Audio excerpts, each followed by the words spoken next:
Hello everybody, this is Snarist, and welcome back to the continuation of my Ultra Age Hard Difficulty Guide. This is part 16, Warp Gate 1. Walking to the warp gate. And now we're moving into the final stretch of the game. How this is all laid out is there are 3 different warp gates. The first warp gate here is about as hard as these dungeons get. More of organic enemies and more of mechanical enemies, and you take them at your own pace and you earn more crystals here than you do in the entire rest of the game.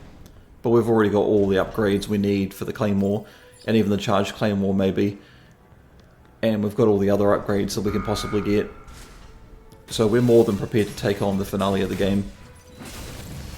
So if you want to and you're not so worried about getting every little upgrade for every little weapon, then you can just pretty much keep on moving through until you're ready for taking on the bosses. Because at the end of this warp gate, once you find the exit, you'll be thrust immediately into fighting the Mecha Drapoel again, back in part 5. But at least this time your katana will be better upgraded, so you'll be a little bit quicker to kill because it works exactly the same, there's no difference. So I think you'll be alright there. And I'd argue the second warp gate is a lot easier because the Rhino is not that hard of a boss fight. It's just a little bit of an annoying fight, and I do much better the second time around than I do the first time around. But otherwise both dungeons are exactly the same. But the third warp gate is a real challenge because it's going to be a video that I've titled, oh by the way here, you've got 2 little Drapoels here that can be interrupted with that attack I do, the one I like to do with the aerial attack.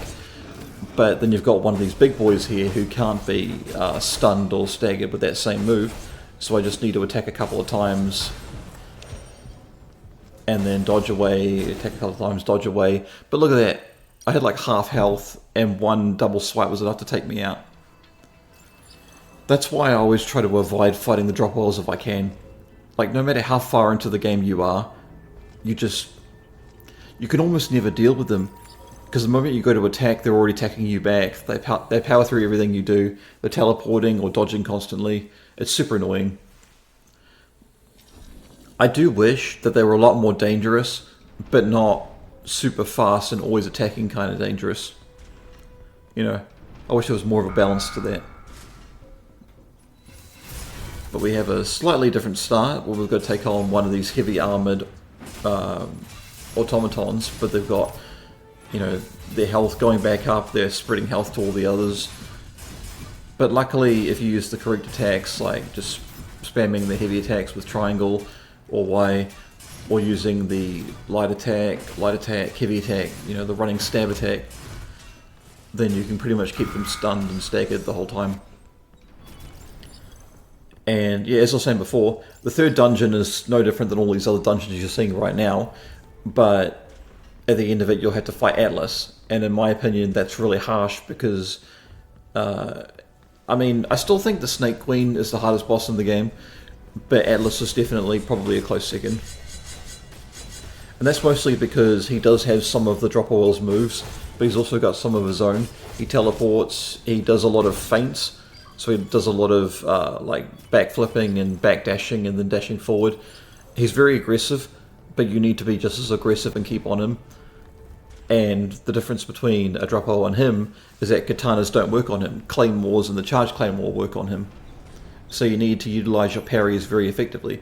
If you miss an attack and he's dashing in, or if you miss a dodge, or if you're mistiming a parry and you're worried you're not going to get the timing right on it, then you need to dodge away, you know, dodge cancel your parry and then parry again, and hopefully then it catches him out.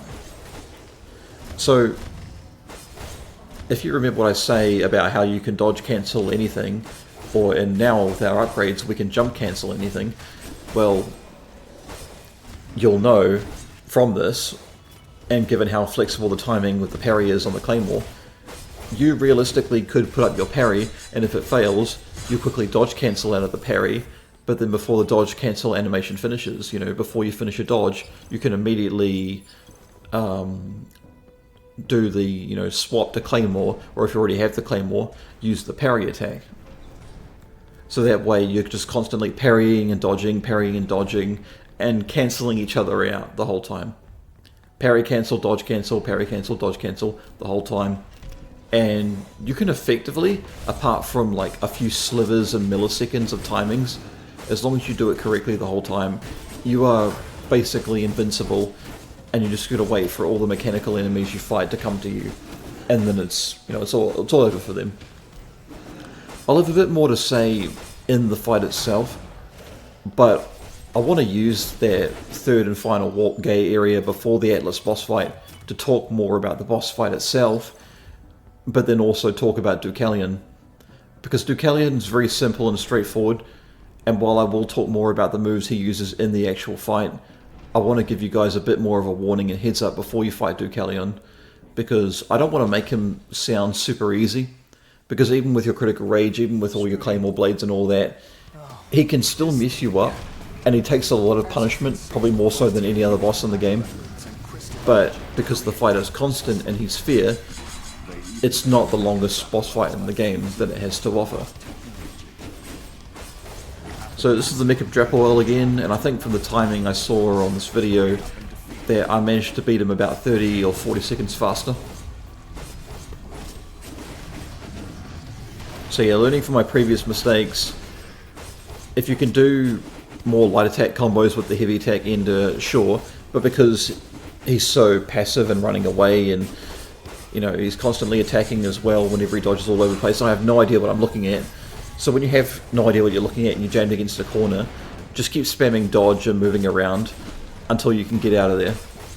It's very unfortunate if you get caught in the corner or on the edge of the map like I do, because this sort of shit happens and it's annoying. Except, I don't think he does the wall barrier attacks, but he just skips straight to this sort of teleportation phase here. What you want to do is use 2 light attacks and then use a heavy attack, and you can do the move I did just then, where you attack twice, and then you slide in, you turn into a yellowy haze, and then you strike again and strike forward in a thrust. It's a very effective move, very good. I'm going to speed up the footage here as I go through and buy all these upgrades that don't really matter anymore. I don't need to worry about any gear parts being used, no Helvis upgrades, they're all done. Oh no, the time shift, the last upgrade there, I'm just going to go ahead and do it because why not. But Charge Claymore is all fully upgraded, the Claymore's fully upgraded, the Katana's fully upgraded, the Gun Blade's fully upgraded, and now I'm working on the Lightning Blade, or at least I think the Gun Blade's fully upgraded. But I'm going to work on the Lightning Blade, get as much done as I can, get rid of as many crystals as I can, and then by the end of this whole thing, all the blades and everything will be fully upgraded, apart from the Steel Blade, which will be missing a few more. But anyway, that's enough out of me. I'll see you guys in the next video.